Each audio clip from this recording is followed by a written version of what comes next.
Hey guys, so today I'm going to be reviewing my first 2 rolls of film. So I got my camera, which is the Canon ae-1 program, from just asking my dad if we had any film cameras lying around. And the one that I got is actually my grandpa's old film camera. This is what it is. It is actually in really good condition. The lens is the original lens, I believe. There's 2 versions of this camera, I believe, which is the ae-1 and the ae-1 program.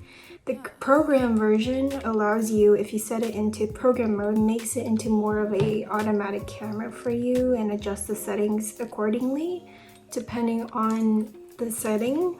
The pros of that is that I don't have to worry too much about adjusting the different settings on the camera. I'm gonna try to learn more about ISO and shutter speed and other things like that so that I can make the pictures come out the best that I would like to. And yeah, I actually am very new to photography in general. I've never used a DSLR camera prior to taking film pictures or owning this film camera. These first 2 rolls that I got, I actually chose by asking my boyfriend's friend, Ryan, who is in the previous video, but he does film photography on the side as well. So he recommended some ones depending on what I like in pictures, like cool tone versus warm tones. And I tried to look on Instagram, under the hashtags of each film stock. Yeah, that's kind of how I selected it. I think I like generally more cool tones in my picture, but that might change depending on what type of picture I'm taking. And so I chose the Kodak Ultramax 400 as well as the, I believe, Fuji Superia 400. So yeah, and you know what? I didn't even know how expensive film stock is these days. I believe I have to check the prices. Hold on. Looking on my Amazon, I got both of the film stocks from Amazon.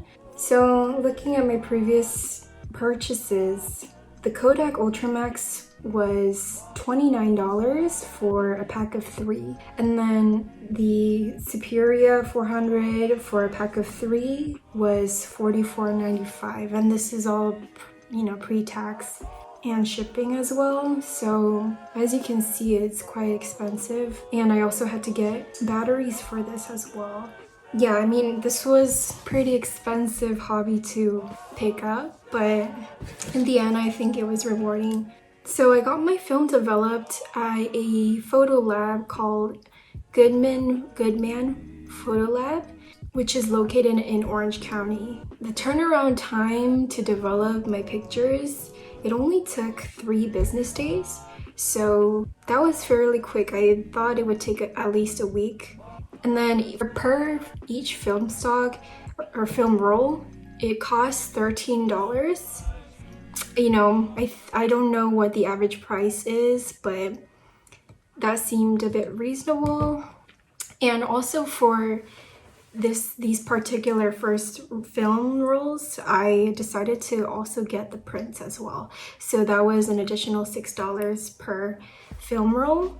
So yeah, it was pretty pricey. It ended up costing almost $40, 38 something.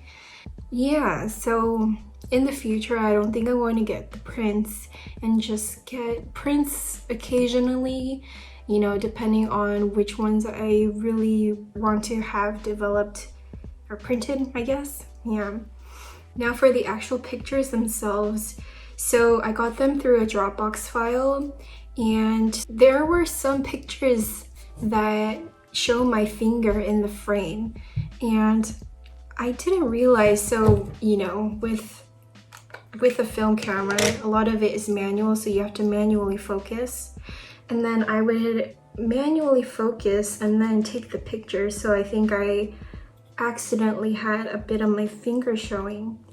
It was kind of disappointing because it ruined some of the pictures that I like the most in my film rolls. At least I'll know for next time. Another thing is I didn't go into my first 2 film rolls or taking the pictures, kind of researching more about exposure or, you know, certain other things, the basic things of how to take pictures, which I probably should have. So as you can see, some of the pictures turned out gray. So I think that those pictures probably didn't have that much light or enough light. And then also the other ones that came out shaky or blurry, those also, I believe, didn't have enough exposure. You know, this was a trial test, and in general, I really liked how a lot of them turned out. I'll show you some of my favorites, as well as just, I guess a lot of them I'll show, if not all of them.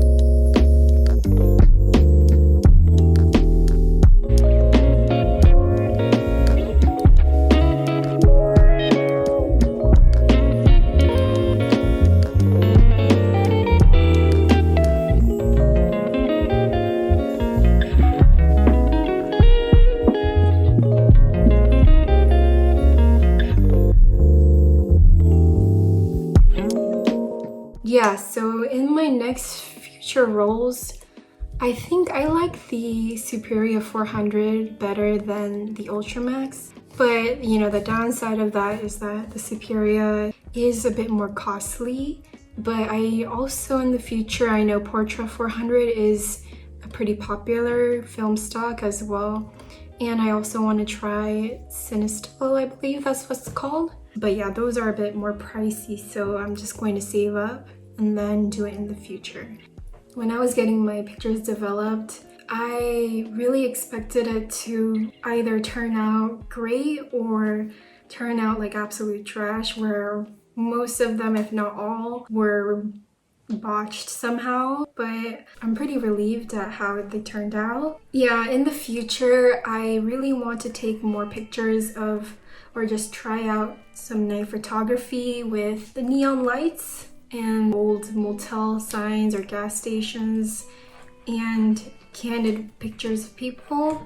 And if you guys have any comments or critiques on my pictures from this video, then please leave it in the comments. And you know, I appreciate any type of feedback because I'm fairly new to this. But yeah, and I also created another Instagram just to showcase some of my favorite pictures that I took. So I'll leave that down in the description as well if you want to just check it out. But yeah, and if you recommend anything or any tips about film photography, whether it's a certain film stock you suggest that I try, or just anything in general, then you can also leave that down as well. But yeah, I'm really excited, and I think I'll keep this as a running series as I develop more pictures and just go around and trying to shoot more. But yeah, so thank you so much for watching again, and until next time, I hope you're safe. I'll see you guys next time. Bye.